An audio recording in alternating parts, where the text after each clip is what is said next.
Good morning, everyone. Welcome to the Wednesday edition of Shortcuts for Your Soul. My name is William Michael Forbes. I'm a spiritual medium, a channel, and an intuitive life coach. Today I have with me the energy of a group called the Ascended, who regularly come to me. It's a collection of ascended masters that share their insights and inspiration with us. And today they want to talk about the fact that God's love cannot be disproved. We're going to wait a few moments and give others a chance to come and join us. But the idea blew my mind this morning when you think about it, that God's love cannot be disproved. We'll get into that shortly. Good morning. We're at a very fascinating time in human development and evolution for this civilization, as there have been many more civilizations previous to this one, all of which come and gone like the seasons that you experience, like the ebbs and flows of the waters, like the rise and fall of the sun. Your civilization is at a very unique place in your creative consciousness. And while many of you understand the existence of an intelligence or a consciousness that you have defined in a language, many terms, Yahweh, Allah, God, Spirit, many terms to define that you might form a comprehension of this intelligence that we would say to you is, from the perspective of your existence, all loving, all powerful, and everywhere present. Imagine that. And many of you would say, how is it possible that this can be an all-loving intelligence if we are suffering? And that is a fairly simple and straightforward consideration. Imagine having a parent, a mother, a father that loves you so dearly, they will let you do anything, and their love will not be conditional upon what you do, because they value your own capacity to learn and develop through your own experiences. They can provide you with the fundamental understanding of how to walk and how to talk, how to conduct yourself to the best of their ability possible. What you may or may not think, the information you may hold in your mind that lives in your heart, that causes you to think and say and do the things you think and say and do, they can provide you with that. And then you leave the safety of their governance and go out into the world with what you have. And your thoughts, your emotions, working through your body, determine that specific events and circumstances will become part of your experience. A certain thought with a certain emotion will precipitate a precise action. And this God, this creator, this intelligence, love is so perfect that you've come into a world with all the foundational things you need: a body, a mind, awareness, consciousness. And it says, here, go forth. And many in conditions of suffering, both the innocent and the not so innocent, making decisions and choices that place you in situations and circumstances that you might find extremely unpleasant and even very difficult. But let us assure you that this is not a reflection of the love of the life that beats your heart in this moment or any moment. No matter how evil you may become, no matter how good you may become,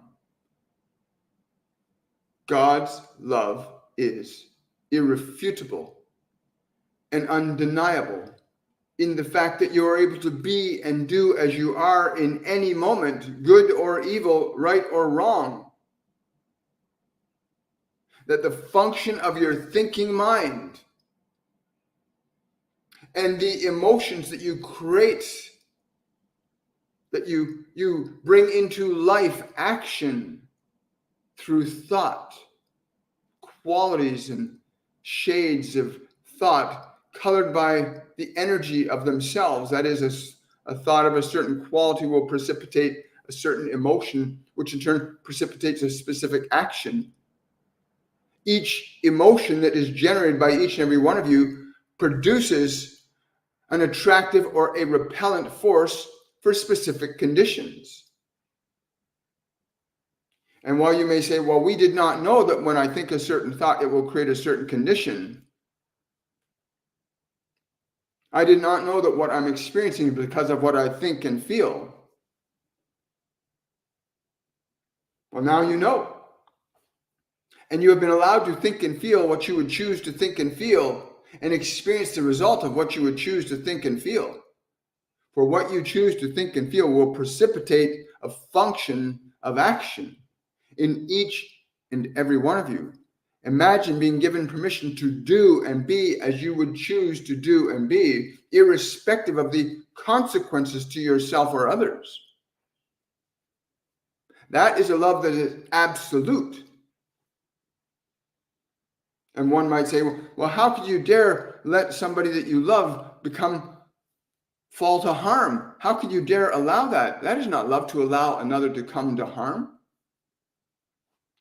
Why would the Creator allow this? Because death is not a function of what you are. Death is an experience that's brought about by conditions of cause and effect based on the nature of your thinking and feeling mind. And so you simply fall down and you get back up, perhaps in another body, in another lifetime. Yes, you can have other lifetimes. You can trip and stumble and fall and get back up again. That is the simplicity of what you call death, is that you have simply fallen down and you will get back up again and go back into the game and learn anew. If you absolutely knew that your children, your brothers, your sisters, your parents would come to no harm, you might think very differently. But you would have no choice but to learn, as the function of suffering. The function of suffering is to teach you to understand the distinction of your causes and their effects, the nature and quality of how you give rise to certain conditions in your life by what you think and the energy, or what you call emotion, that is created by the thinking of specific thoughts. But that you are exclusively able to learn from this process over a single lifetime, over many lifetimes, over millennia.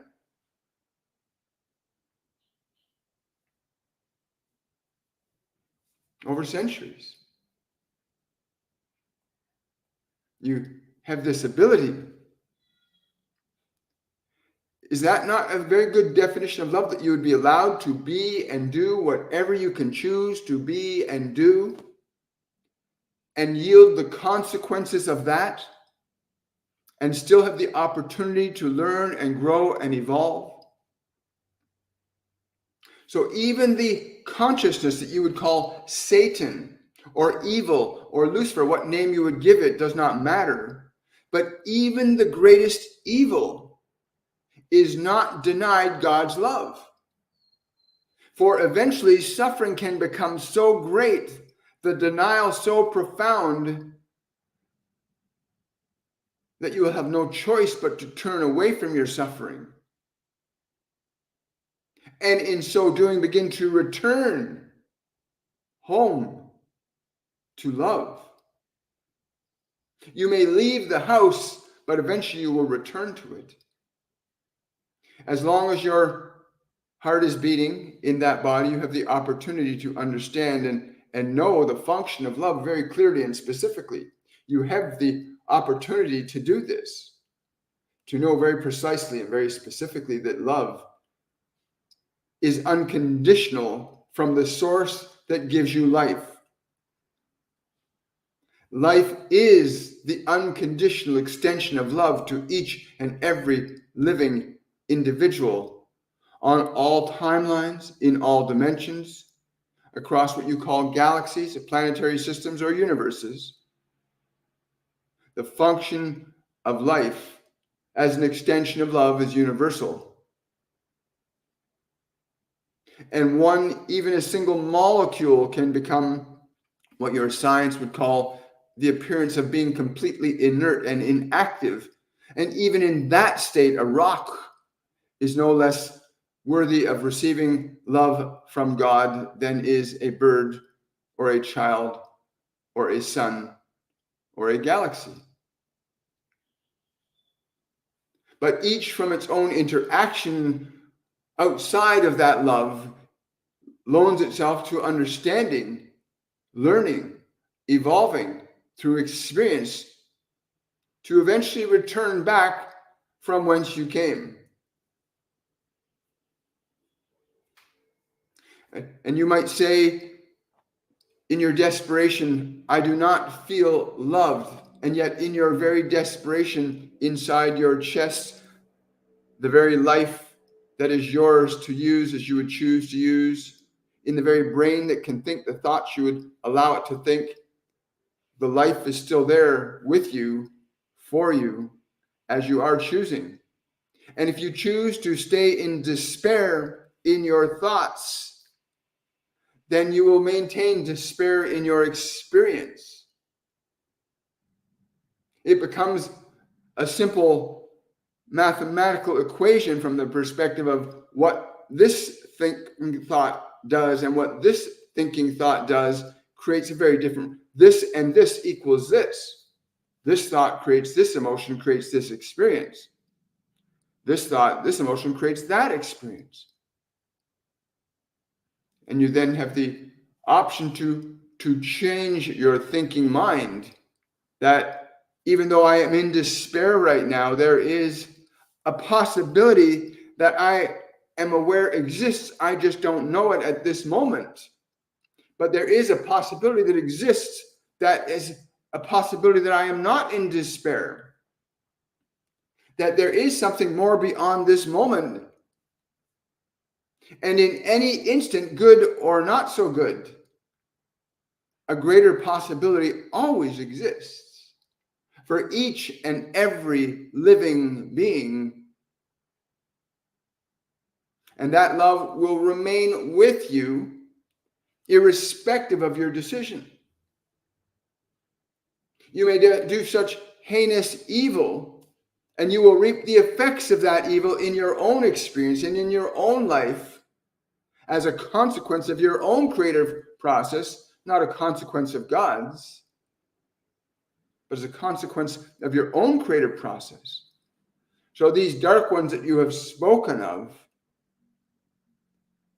your historical figures, the Khans and the Hitlers and the like, they will not be denied God's love any more than you will be, but they will certainly experience and reap the effects of their own sowing. Some suffering can span many lifetimes. Some suffering can span but an instant. The moment you turn your attention away from your function that would cause suffering to yourself or others, the moment you make a distinct decision to do this, and then you begin to enact this in thought and in action, then you will begin to turn back. You'll begin to turn back to that love that is always present within you, even in your most difficult times. If you ever forget this, simply close your eyes and realize there is something in there in your chest beating your heart. You know this to be true, Although in your difficulty, you may believe that that is the only thing that you have to live for. And we want to say to you that is not the truth. It is a belief. That you might believe right now, this is all that my life means right now, that you might choose to believe that is simply just a belief. But it is not the truth. For you can change the thinking mind and you can change belief. You were given all the tools and you left the house to explore the world that is made for you. But you cannot disprove a love that is with you to the very ending of your heartbeat, to the movement of your consciousness from one form to another. Life does not abandon anyone. Is that not a much more preferable consideration, that life will never abandon you? The divine will never abandon you, no matter what name you will choose to give it.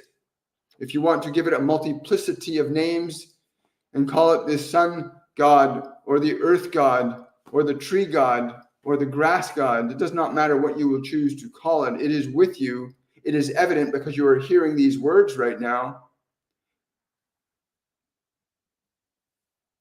It does not need proof. It is everywhere. How can you prove something that is everywhere? Your quantum sciences are beginning to reveal it to you, that there's a pervasive, omnipresent substance that exists, that is equally reactive to itself at all points of time and space, beginning to conceptualize in an attempt to anthropomorphize this deity into a single understanding comprehension. But if it is everywhere, you cannot do that. But you know that it exists. It is in your heartbeat right now. It is in the movement of every cell in your body. It is with you in all moments. And it gave you a thinking mind. It gave you the freedom to choose what you shall think, what you shall say, and what you shall do, therefore. And you experience the consequence of your usage of the endowments given to you. And it can be very difficult and uncomfortable when there is error in your process of thinking that causes emotional considerations that produce actions that manifest unfavorable conditions for you. It can be very difficult to accept that there's something that loves you in spite of your suffering, that even while you suffer, you are loved. But if there's that consideration, that recognition that I can change thinking, and in turn, a change in thinking can change a feeling, and a change in feeling will bring about a change in action. And a change in action will bring about a change in conditions when sustained sufficiently enough. Because you must ask the question logically, where then did the thinking mind originate? It did not evolve out of the muck and slime of the earth. It evolved through experience that may have been of the muck and the slime of the earth. The experience of being other life forms, gaining gradual experience over eons and eons of time, to slowly formulate a coherent and cohesive understanding of existence from a single cell to the full-blown human organisms that you see before you. And in a span of 9 short months, you can see and bear witness to that single cell evolving through millions, if not trillions, of experiential realities.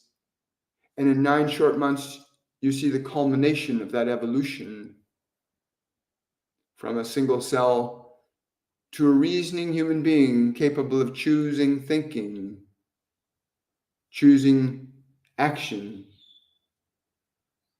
And so what took perhaps trillions of years to achieve now happens in a short span of 9 of what you call your earth. months. Is that not the most wondrous thing? And that you can go from that unconscious state of being a single cell to this conscious state of understanding I have thoughts. I am aware. And that throughout that function of life from the single cell to what you are now hearing these words, that same love, that same life, that precipitated the opportunity to experientially feel and interact with time, space, and matter, has been with you and is with you right now. And you may call it what you may, it does not matter. It does not care about the name that you give it. But it does care about you. It is always with you. And you are free in any given moment to create as you will, good or not so good, better or more better. The choice is yours. So even in the darkest of manifestations, that love is with you. It is not sanctioning either good nor evil. It is simply saying, I am with you. I am the life that is within you. And it is simply with you to allow you to experience, to create, and to eventually come to know not simply your own capacities creatively while living in a physical form, but to come to understand the very source of life that is within you, to come to that understanding. And what would you experience if you could come into communion with that love? You are, so many of you out in the world, seeking to avail yourself of the wonders, and it is a wonderful journey to experience the creation of it all, provided for you to experience and learn and enjoy and even indulge in good ways and not so good ways. But what would happen if you got close to that life that loves you? You cannot disprove the existence of life because it is all around you. It is within every cell that makes up your body, in every word ever uttered, in every thought ever thought. There is a life in everything. And that life will yield itself to your choices, your desires, your wants, your needs. It will yield itself to that and provide you with whatever you request. Is that not the ultimate love? I wish to have control over nations, some of you think, and you are given control over nations. And many of you have fallen under the sword, under the gun, and under the knife in so doing, and not because of your deity, that which loves you, but because of the effects of your own causing. And none of you may escape the effects of your own causing, but you may change the cause of your own effects, thereby changing the effects of your causing. And this is the use of free will, that you might be able to evaluate and consider,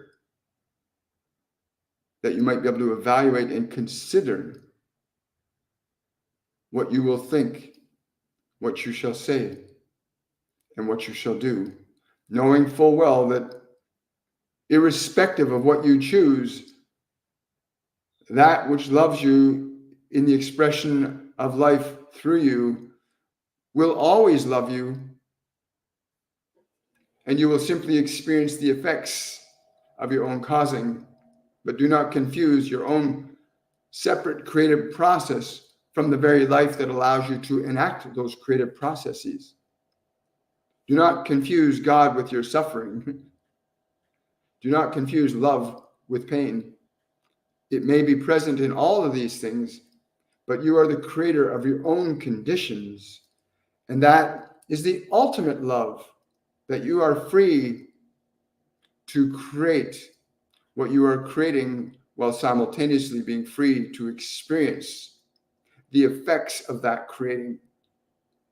And in all of those moments, It remains with you, a silent partner in your life.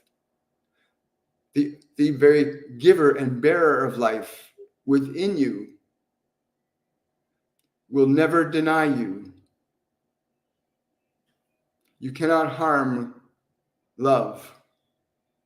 You may deny its existence, and that is a state of suffering, unique unto itself. But you cannot deny its existence, but you can choose to ignore it.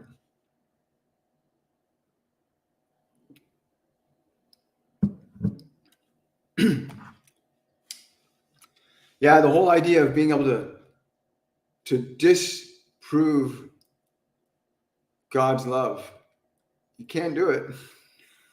You can't do it. I love it. Thank you, guys. Appreciate that.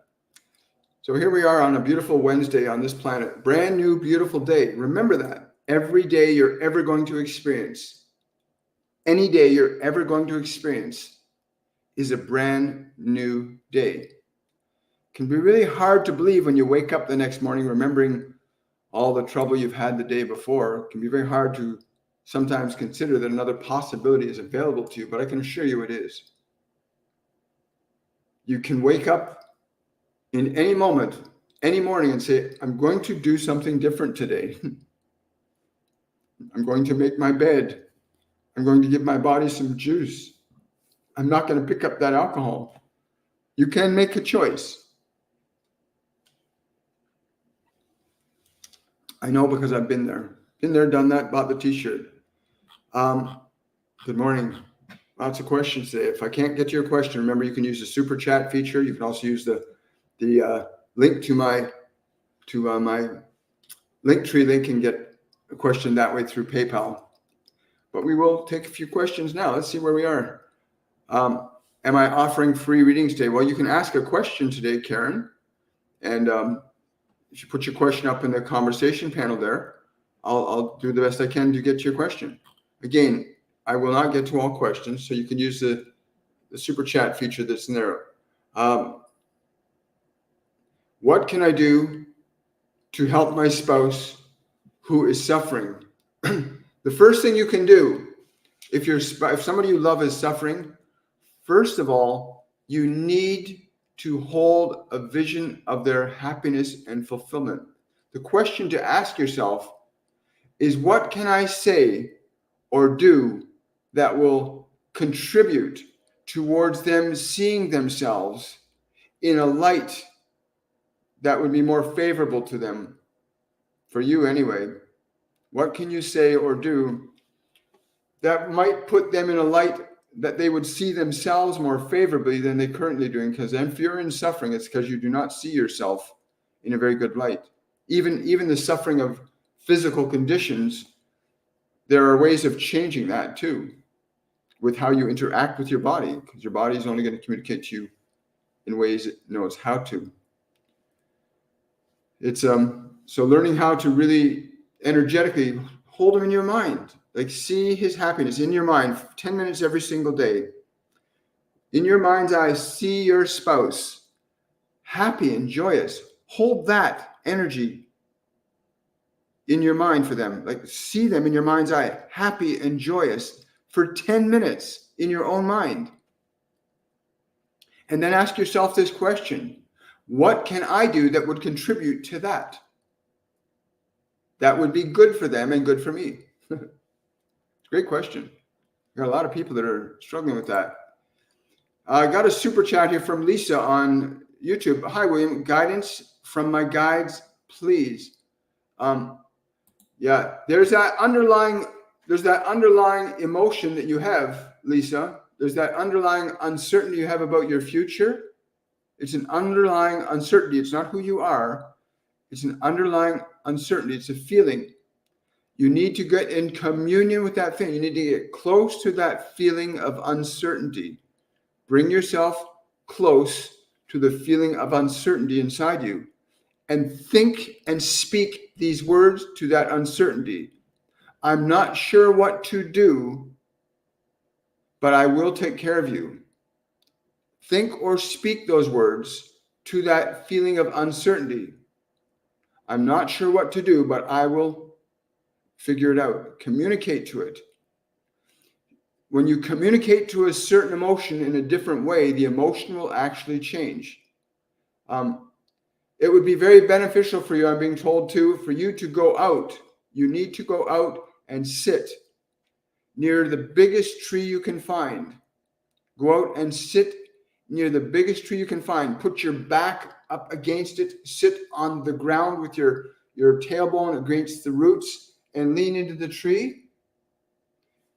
And allow the energy of the tree to enter your body.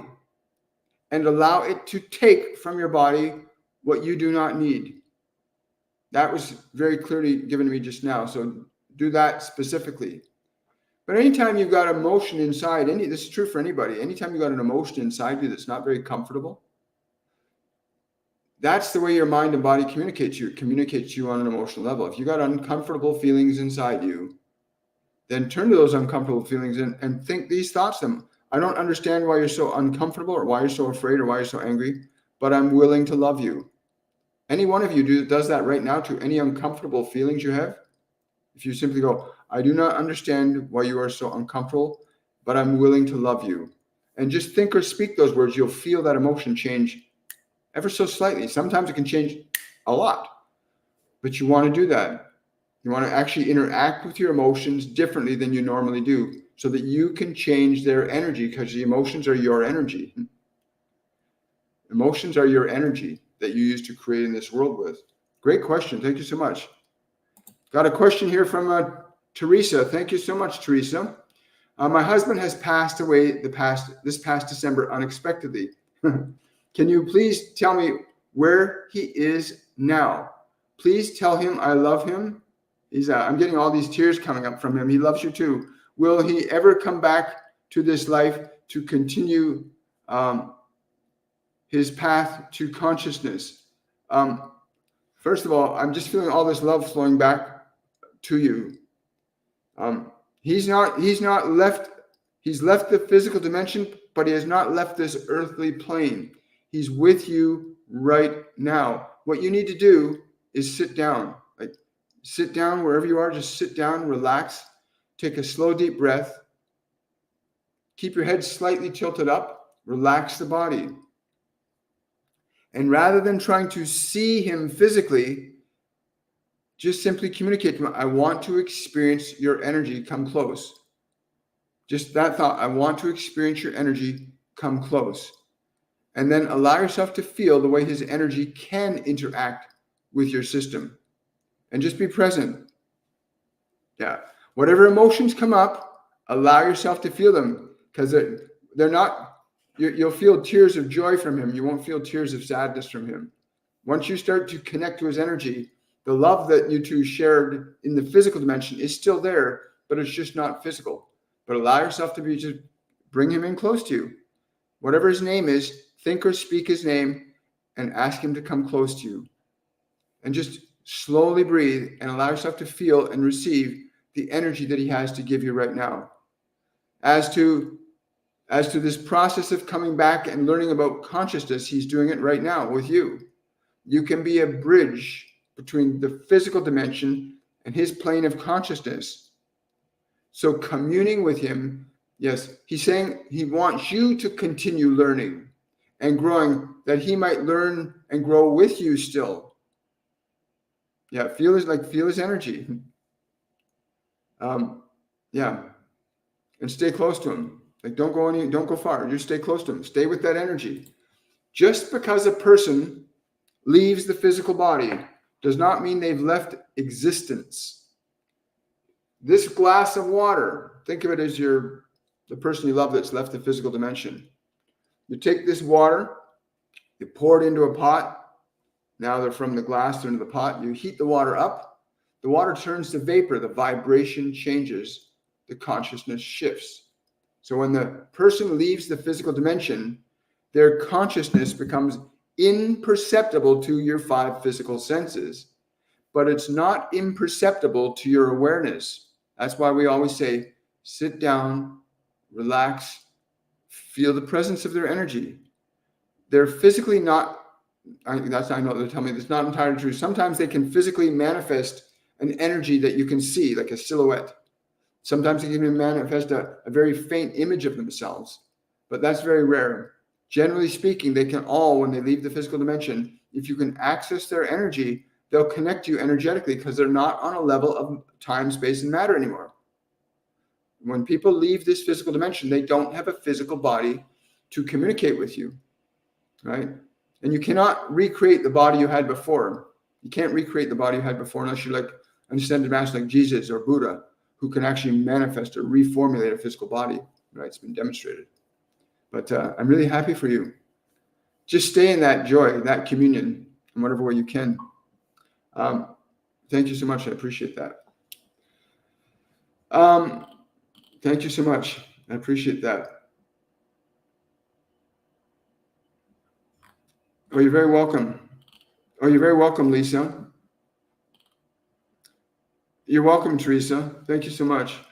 It's so important you understand that we got radio signals going all around us. You do not hear them. Do you know why you don't hear the radio signals that are going around you right now? Because there's no physical mechanism attuned to that frequency. But the frequency is still there. So the frequency of our loved ones, when they leave the physical dimension, that's why people feel them around them after they leave the body, because they just don't have a physical body to talk to you in physical words or physical touches. But believe you me, when you can sit down and just be present with their energy, you'll start to feel their presence.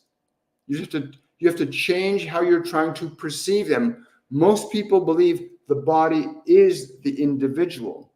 The body is an aspect of the individual. They tell me this all the time. People have to realize once the body is gone, there's no system to let them speak through this dimension of sound and touch and taste and sight. But there's the dimension of energy, of frequency that you can learn to attune your awareness to. Just thinking and speaking their name and feeling what happens around you. We go into great detail in this in our masterclass series, which begins in March. In our masterclass series, we introduce you to a series of processes for learning to connect to the non-physical realms of information and consciousness, right? Think about where thought comes from. Think about thoughts in people's minds, you know? Everybody's got thoughts. You have thoughts, I have thoughts, everybody's got thoughts. The Ascended Masters have thoughts, the Divine Collective, everybody has thoughts. But why don't we see each other's thoughts? Because they're not in a physical realm. Unless we speak it or write it, we can bring it into a physical realm through certain actions. But thought in and of itself is an invisible realm of information that interfaces through the brain into the physical dimension. And that you as a soul are aware of that process and use it all the time. And so the function of thought comes through the brain and manifests as the physical things we say and do. But thought in and of itself is invisible. But you're very conscious of that because you are not the body. You are not the mind. You are the awareness, observing the body, observing the mind, observing the thoughts. And you need to understand all these different aspects of your being so that you can begin to manifest a life very differently than the one you may be struggling with because you've been taught certain things, you believe certain things that restrict and inhibit you from really understanding your creative power and potential. And in spite of your errors or mistakes, in spite of any of our mistakes or errors, there's this intelligence that loves you enough to give you life, no matter what you're doing, no matter what position you are in this world. This intelligence gives you the gift of life to do the things you do, good or bad, or whatever they are. We're given the freedom to do and think what we would choose to think and do, but we also get to reap the effects of our own causing. It's a beautiful thing. Let's swing over here. Hello.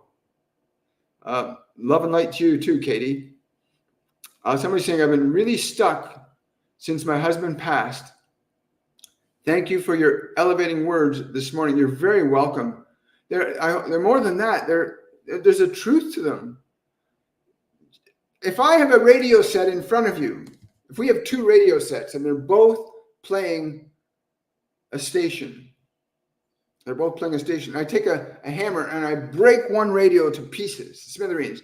And now it's not broadcasting the signal anymore because the form is not working. It's broken. But the signal is still there. If this other radio is tuned into that signal, we hear it again. So reincarnation happens when an individual, their frequency is in alignment to another physical body. So they reincarnate into a body that's in resonance or in alignment, in harmony with their frequency, so they can reincarnate in a body that matches their frequency. Just as the radio set changing frequency will match to a frequency that it attunes to. Your consciousness will always reassign itself to a form that is in resonance with it, in alignment to the frequency. Just for those of you that want to understand reincarnation a little bit. You're very welcome. Please don't try it, do it. If you say you're going to try something, you're also saying that you're already planning to fail in part. Don't say try, say do. I will do it. Feel the difference in the energy of those words. Words are powerful in terms of the energy they create.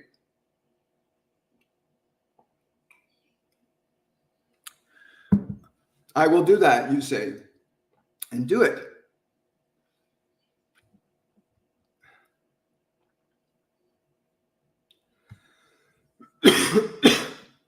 Somebody asked a question the other day about, I wish to know the name of my child's father.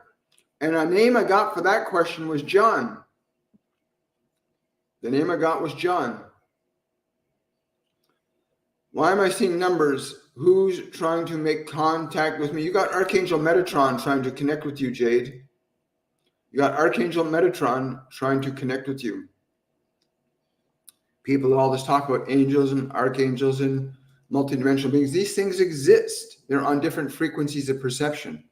If you can learn to adjust or activate your 5 non-physical senses. There's the 5 physical senses: sight, sound, touch, taste, and hearing. And then there's the 4 non-physical senses: clairvoyance, clairaudience, clairsentience, claircognizance. You have 4 physical, non-physical senses that you can learn to develop. We go into great detail in instructing you how to begin to activate those senses again. So many people are so caught up in the physical senses, they've forgotten the non-physical ones. Somebody's saying, I used to think every day had a reset. Then there were malicious people with computers. Every day has a reset, but the reset is not in the computer. The reset's in your own consciousness. The reset is in your own consciousness. You must reset what your mind thinks. Your mind cannot reset itself. Your mind cannot reset itself. It has to be reset either by you or an event that occurs or happens to your body, because there are traumas can happen to the physical body that will force a reset in the brain as well. To reset your life, you must learn to reset your thinking. You will not change your life if you do not learn how to reset your thinking, because thinking creates energy in the form of emotion. Emotion creates an energy that causes the body to go into actions. You get really excited about things. What happens? You get excited. Get really sad about things, you get emotion is organizing all of your affairs. The emotions that your thoughts generate maintain the conditions in which you find yourself day in, day out. When you start to change your thoughts significantly enough and you become conscious that you're also changing emotional energy, what you feel, because once you become aware of the feeling, now it's becoming flesh. The word becomes flesh, right? So once you get the thinking change and you can feel the change in your feeling because of the change in your thinking, now you're starting to change the energy. The energy changes the actions of your body. The actions of your body changes what you do in the world, and what you do in the world changes what happens to you in the world as well, right? Very simple and easy to comprehend consideration. Thank you so much for that. Thank you for that super chat, Lisa, asking, reoccurring dream, I'm being chased by 2 men. I'm being told to tell you, yes, you need to understand that the function of your creativity is a masculine principle. The function of your creativity is a masculine principle. You must understand that you must assume full authority over what thoughts you will allow your mind to think. that your thinking choices shall match the thoughts. These are the two men, the thoughts you choose and the thoughts you will allow. Your thinking mind will give rise to specific qualities of emotion. These are the two men, the thought, the emotion.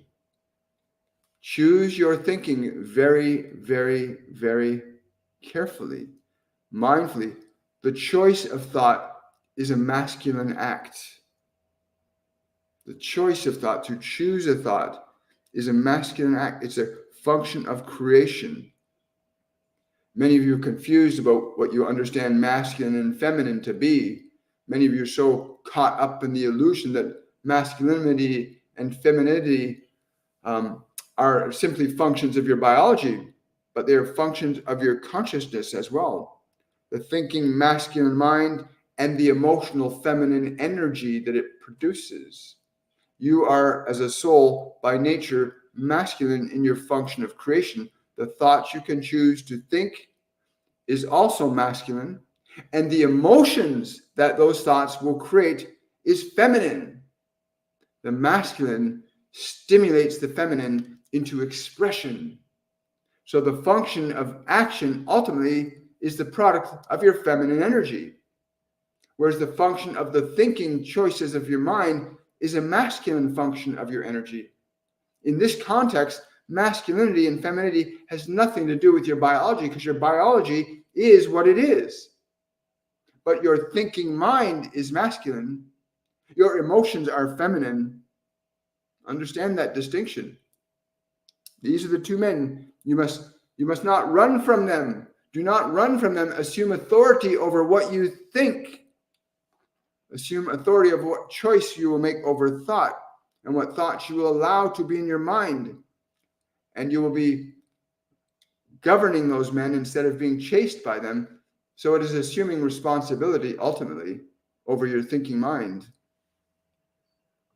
Wow, that was really good. Thank you. Somebody's asking, will I find the job? Not with the way you're feeling. You have to get excited. You have to build up an energy of excitement. You have to get excited. Even if you don't know what the job is, get excited. Ask yourself this question. If I had the job I would like, how would I feel? The moment you ask that question, yes, I will tell them. The moment you ask that question, how would I feel if I had the job I really love? You're going to have an emotion, and that emotion is the energy that will actually bring that into fruition. So you want to get focused on the thought and the emotion it creates and build them up. And I'd highly recommend you book a reading with me, and go to my website, williammichaelforbes.com, and book a reading. There's so much information for each and every one of you that cannot be covered in this show without favoring one person over everybody else. And we want to make certain that we get to as many of you as possible. And if you want greater detail, you want to unpack more about what your experience is, if you want to look into greater detail and why you are getting some of the answers you're getting, then I would highly recommend going to my website and booking a reading with me. You can also do that through the Linktree link in my bio. There's so much more to what you're hearing than what you're hearing. Thank you very much. That's kind of you to say.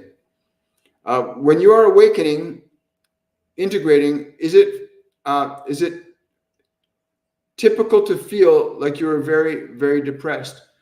Actually, no. Depression exists when we're caught in the past, when we're reliving a memory again and again that was painful or unpleasant. And believe me, I know depression very well. I lived in it for many years when I was young.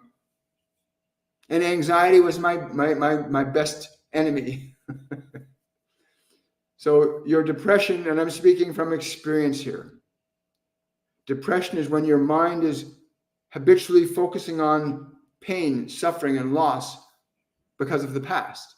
If you can bring your mind out of the past into the present, which is why the Ascended Masters have incorporated meditation and lessons into every masterclass we teach. Because if you can teach your mind and body to be in the present moment, To not let your mind go, oh she left me and I was so lonely, or he broke up with me, or he slept with another woman. If you keep going back to the past, you will be depressed.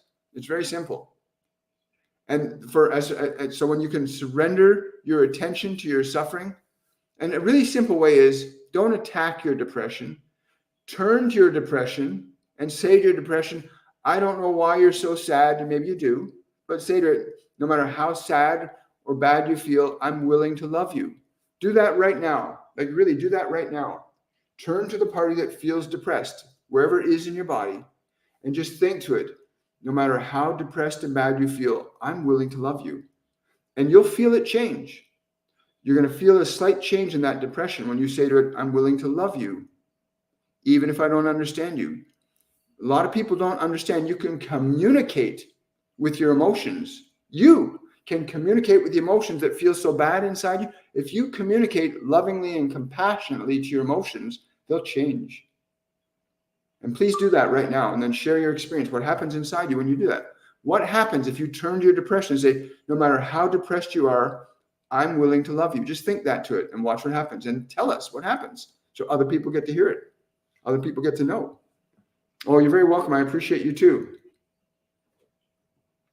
Kat's saying here, you can feel very tired when integrating, which can seem like depression because your body is moving a lot of energy.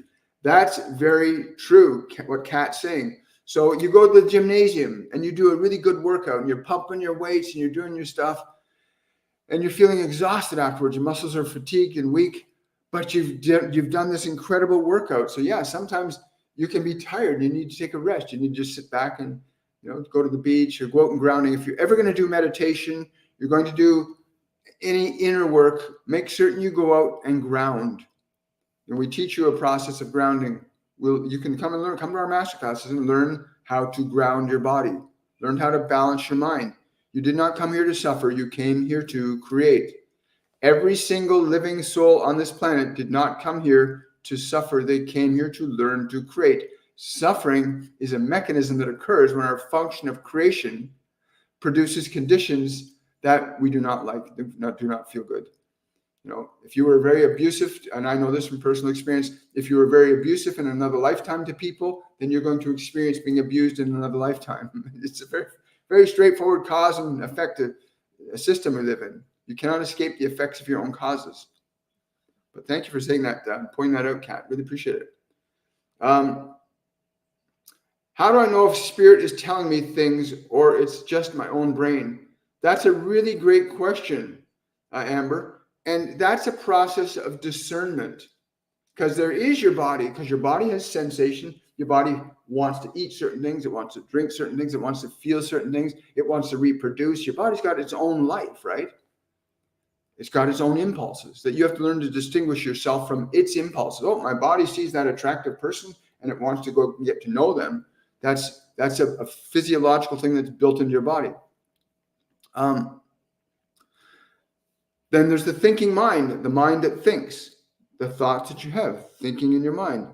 Then you're aware of thoughts. When you are aware of thoughts in your mind, their thoughts in your mind are either going to be from your past or something about your future because of that past. When you can learn to recognize, oh, these are just thoughts in my mind. Now your awareness shifts from body, from being thought, to suddenly I'm aware of the body and I'm aware of thought. And now you are awareness. And the question you're asking is, how can I know and sense and feel when my guides, my angels, my loved ones are trying to commune with me? That's a matter of training your sensitivity, opening up clairvoyance, clairaudience, clairsentience, claircognizance, clairsentience, and thank you so much. Learning to become sensitive to these things is very important. Clairvoyance, clairaudience, clairsentience, claircognizance. You must develop those. They are functions of your soul, not of your mind and body. Your mind and body have sight, sound, touch, taste, and smell. You have those other senses to develop. Clairvoyance, clairaudience, clairsentience, claircognizance. And for me, it's as a feeling. Sometimes I get a clear picture. But if you want to do something really quick right now, sit down and ask Jesus. Sit down and ask Master Jesus to come to you. Like, sit down, relax your body, and just ask for the energy of Master Jesus to approach your body and then sense and feel how your body reacts to that energy, right? There's different ways we teach you how to do this in the masterclass. It's very fascinating. Oh, you're very welcome. Am I ever going to know the name of my child's father? Well, the real father to all of us is the divine. God is the Father. Beating your heart right now. It's in your body. It's in your child. It's in you.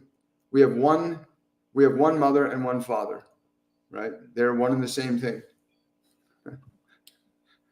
That's what they tell me anyway.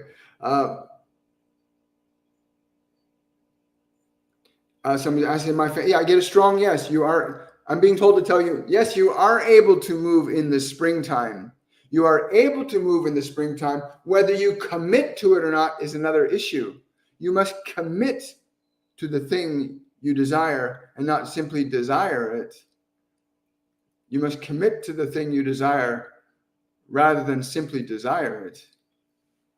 So yes, you may choose to do that.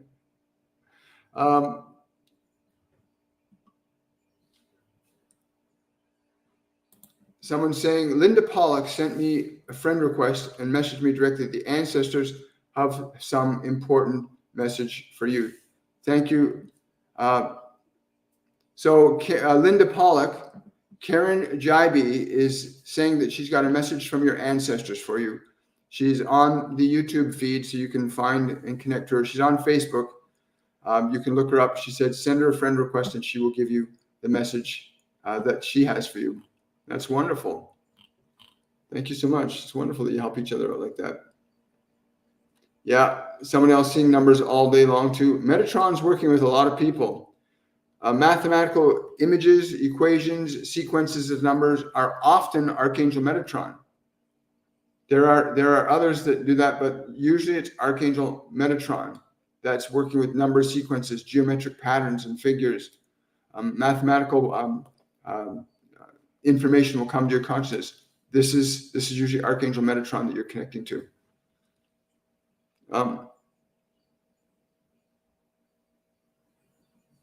Someone's saying, my kitchen light flickers just at night. Who is it?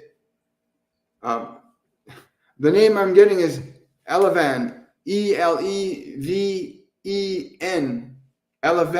Eleven. That's the way I'm pronouncing it. I'm pronouncing it phonetically. That's the name of the being that's flickering the lights. If you speak their name now, the lights will flicker now. If you speak their name now, the lights will flicker now. Right.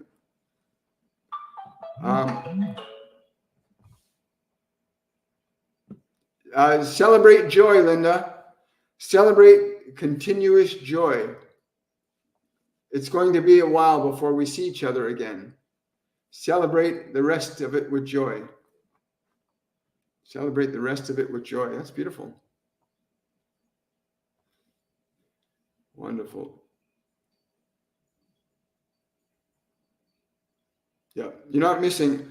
The other thing, your guides and angels, remember, beings that are not physical, your guides, your angels, ascended masters, multidimensional beings, any other beings you may be telepathically connected to, the Pleiadians, the Lyrans, the Orions, depending on who you're connecting to.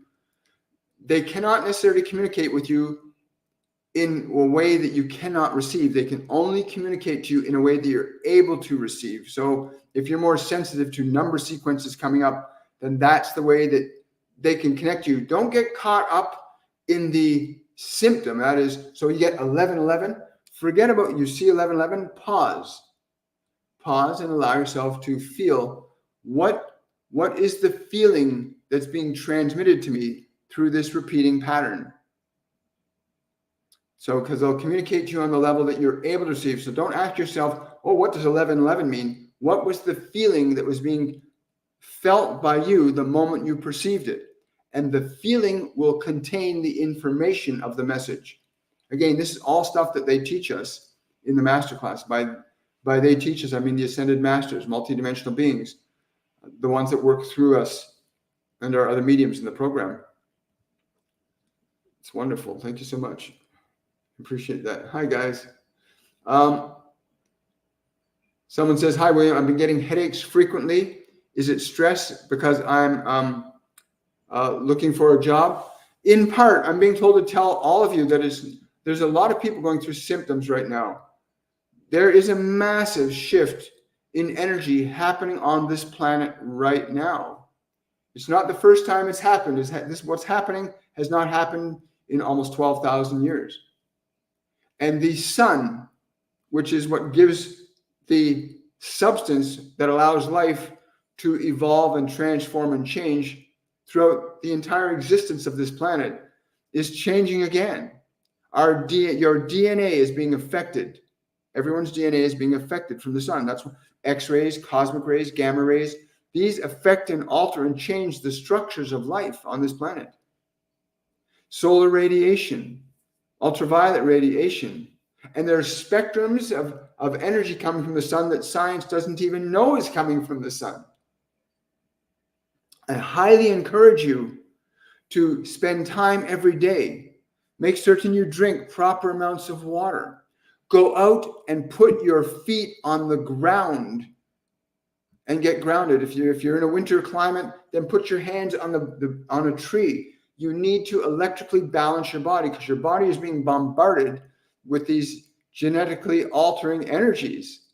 Where do you think dinosaurs and different species come from? Something is causing a change in the genetic structure of life all the time. And there are going to be changes in the symptomology of our biology because of that. How your body feels is affected by this energy coming from the sun. It's also affected by the chemistry and the things that men are making up, that humans are creating. Be grounded, be hydrated. Very important. These are foundational things that you'll learn in the masterclass about being grounded, being properly hydrated, eating proper food, integrating energy, go into a state with the sun of love and grace, of acceptance. Because what you hold in your heart, doesn't matter who you are, what you hold in your heart, the thoughts and emotions you carry around with you are going to be amplified. If you hold more good in your heart and mind, then that will be amplified. If you hold more evil and negativity in you, that will be amplified. So if you want to know why people are being so evil on the planet, it's because they hold evil in their heart, and that gets amplified. If you have good in your heart, then that will be amplified. Energy is being given to all of us. We call it ascension energy. And it's only going to amplify what it's imparted to. So if you got a good heart, you'll experience more good in life. You've got fear and anger and guilt, that will be experienced. But you're always free to change your thoughts and change your emotion. In any moment, you're not bound by your depression. You're not bound by anxiety any more than I was. Right? Your past does not have to define your present, but your present can define your future. Do not let your past become your past present. And do not let your past become a future past. And do not let your past cause you to fear the future because of your past. You know, in our masterclass, we go deeply into how do you get in the present moment? How do you get disentangled from the confusion in your mind? What steps can you take to train your mind and body into a state of peace and grace? What can you do to teach your mind and body to be what you need it to be, instead of trying to find something in the world that's going to make you feel better? Would it not be better to know that within you is the power to create the internal conditions that you need to be in a fulfilling and joyful life? Because it's within you right now. It's not in a pill. It's not in a bottle. It's not in a drug. You are the elixir for your own healing. You are that. You just have to learn how to work with your mind and body differently than the world has trained you to. Because the world has taught you to think a certain way, and the world has taught you, therefore, to be a certain way. And only you can begin the function of altering your mind to be your servant instead of your master. They tell me that all the time. Most people think their mind is their master. Most people think the emotions you're feeling, I can't change how I feel. A lot of people believe that nonsense. That's not true. We've had people come into our master classes that were horribly depressed and terribly anxious. And we had people coming that are having a great time with their lives, that both in both cases, they shift and change their energy. Simple. It's not complex. There's simple, easy to use mechanisms of teaching your mind and body to be your servant and not your master anymore. Very exciting stuff. Oh, you're very welcome. Yeah, again, your guides, there's many ascended masters on the planet right now. There are many ascended masters. There are angels. There are your guides.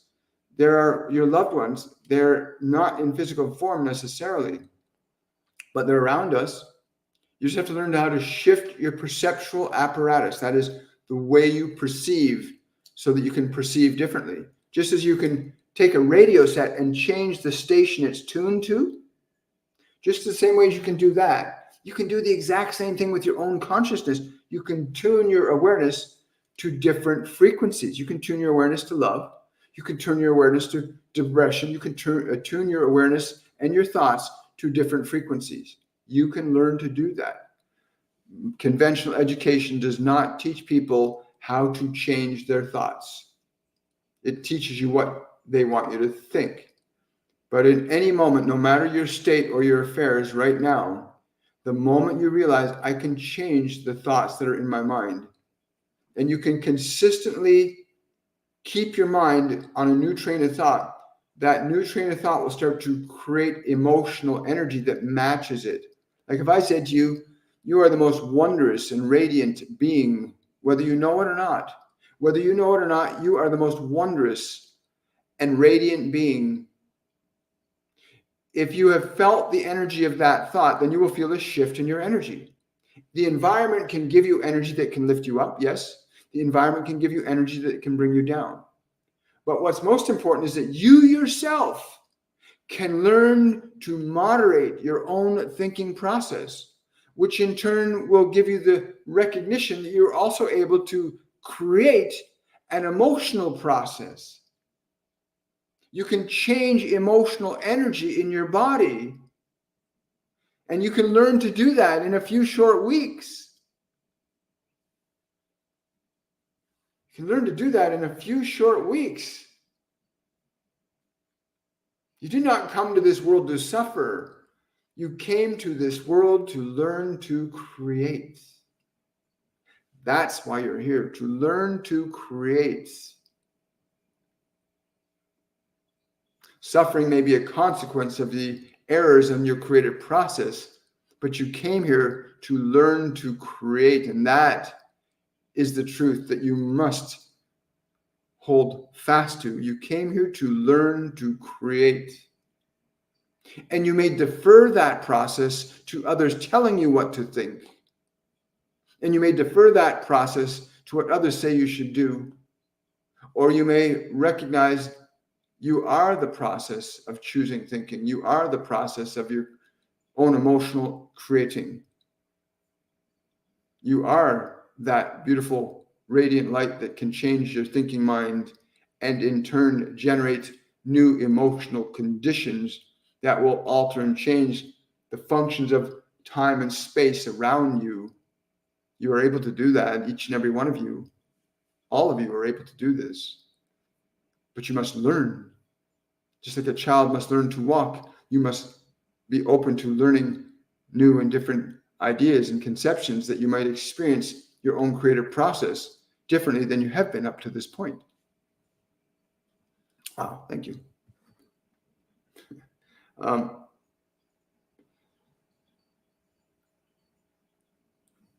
Thank you so much. Amanda's just saying, thank you, guides, for keeping me strong during my trip to not be distracted. Oh, yes. So important to not be distracted. Got to watch out for the sparklies. My husband never believed he could still be in the earthly plane after death. Is he here with me? Just because you don't believe it doesn't mean it's not true. Just because people believe the earth is flat doesn't make it true. But yes, your husband is aware. The moment you close your eyes right now. So just for those of you that are wondering, there's a woman who's saying, my husband believed he could still be in the earthly plane my husband never believed he could still be in the earthly plane after death. Is he with me? Yes, he is. But he's not conscious he is, because his belief prevents him. But watch this. Sit down, take a deep breath, relax your body, and then put your attention towards him. As you relax your body, put your attention towards him. In whatever way you can, but sense or feel, like sense around the room to feel that you're looking for him, and think or speak the name that he went by. Think or speak his name. And then just be aware. Yeah. Feel that in your heart. Feel that energy in your heart chakra right now. That's him reacting and responding. Stay in the energy. Stay in the sensation of the reaction. Because now your hearts are connecting energetically. When a person leaves the body, but they're not aware they're not the body, a lot of people think they're gone. But the moment you connect to their energy, you can remind them of their existence. But feel that around your heart center right now. Just feel that. Just stay in the presence of that. Stay in that love that you two share. It's not love that you shared, it's love that you are in. You still share it. But be in that. Just feel that around the heart center. Allow that love to expand and evolve in your body the way it will. But stay connected to his energy. As long as you don't try to refer to him as just a physical body, you'll stay connected to his energy. Right? And he'll stay connected to yours.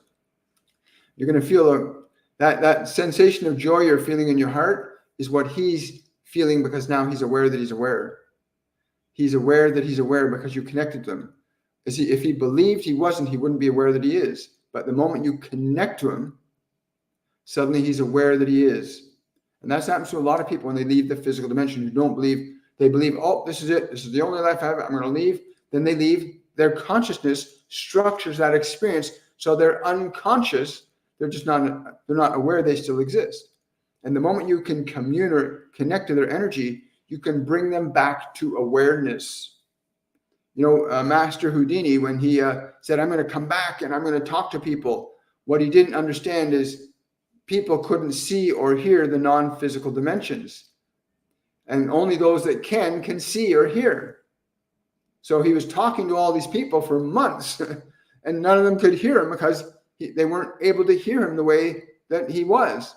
It's like if you do not know how to tune the radio to the station you want to listen to, you're not going to hear it. So here he is. He's left the body. He wants to come back and talk to everybody and say, see, there is no death. There is an afterlife. But nobody's tuned to that frequency on which he's at. And he doesn't know how to get them to tune to that frequency. Some of them do. Some of them will knock things over. Some of them will, you call them poltergeists. Well, they'll try and interact in the only way they can physically. But most people just get scared of that and call a priest or minister, rabbi to exorcise stuff. And people don't understand this non-physical realm because most people believe this is the only world. It's not the only world, folks.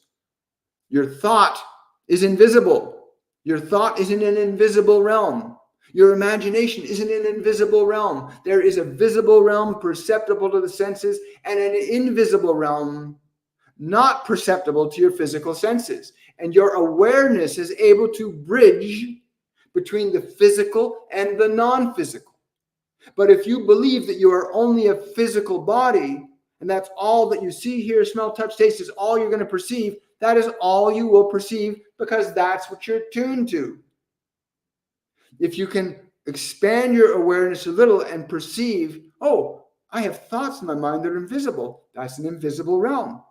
I have imaginings, images, they're invisible. And science will say, well, no, those are actually in your brain. Listen, Mr. Scientist, when you have a thought and the brain activates, that's because you're bringing the thought from an invisible realm of energy into a physical mechanism called the brain. The brain is like a transducer. It transforms thought from an invisible realm to a physical electrical signal. So you bring the invisible to the visible. That's what the brain is. It's the organ that allows the two visible and invisible realms to interface through matter, into matter, time, and space through the physical brain, right? But every single one of us lives in multi-dimensions. And that's the simplest way they've explained this to me, is that your thought is invisible. Your emotions are invisible to other people.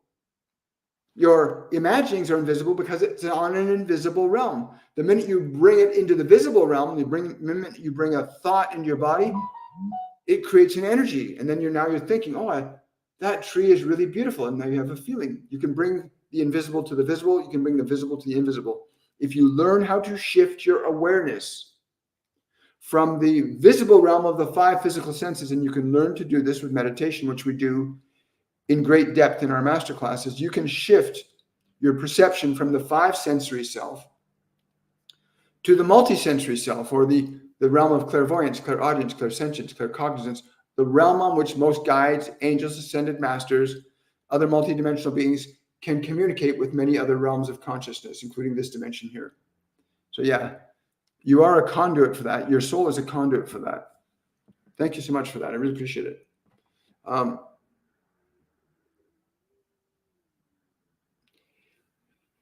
Somebody's asking, am I making the right decision with the person I'm dating right now?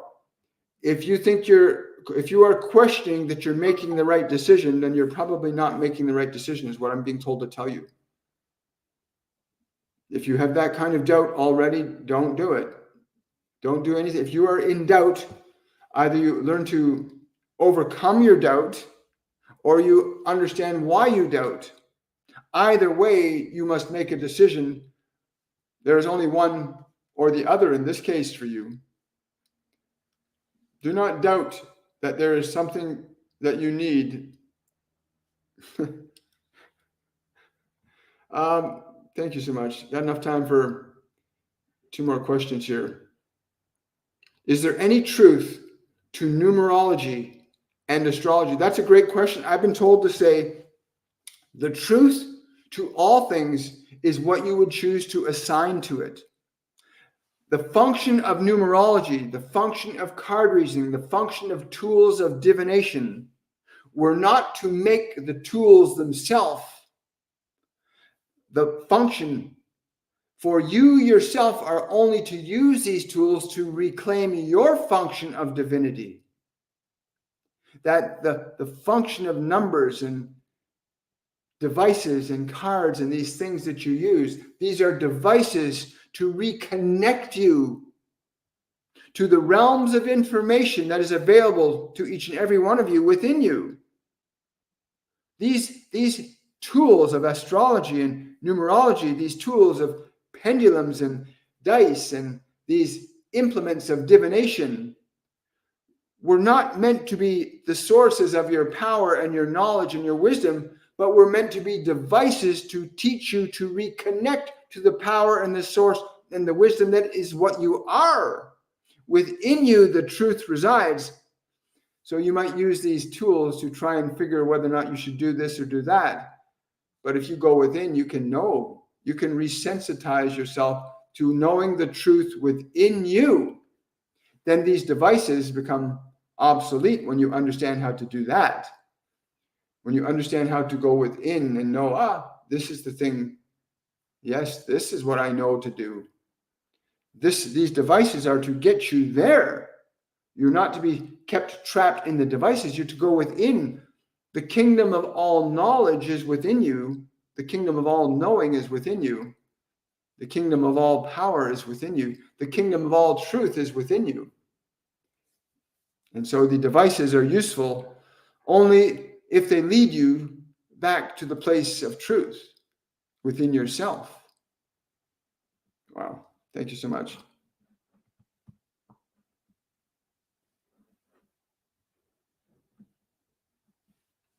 Yes. I'm not sure what happened, Linda, but your question was answered. I got to take this one more question here. How do I recommend grounding when it's too cold outside to walk around the garden barefoot? That's a great question that we get quite a bit. And the simplest answer is 2 things. If you have a basement and you got pipes that are connected going out into the ground, like plumbing pipes, sewage pipes, gas lines that go into the ground, put your hand on the pipe because you're connecting directly electrically, especially if they're copper.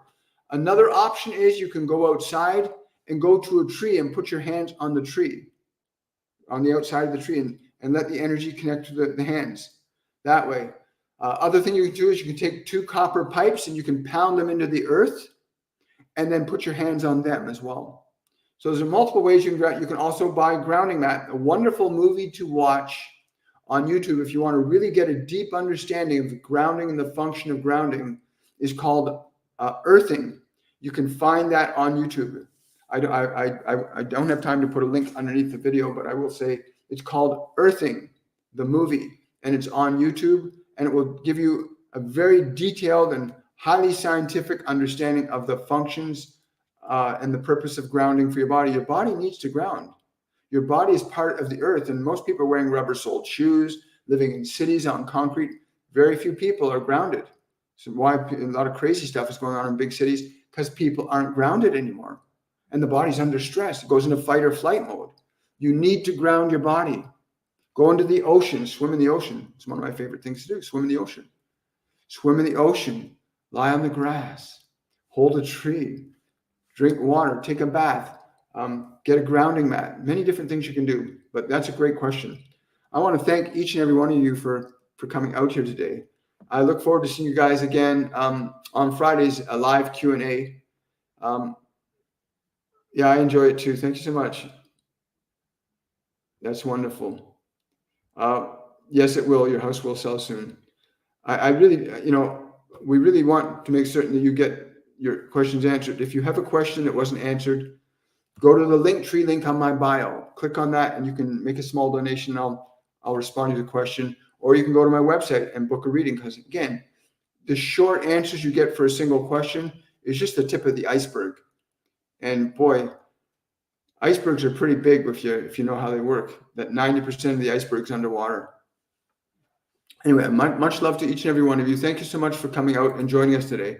I want to wish each and every one of you much, much love. I want to thank the Ascendant for being present with us today, and the other beings that came and answered your questions, Archangel Metatron and the others. Take good care. Much love, everybody. Bye for now.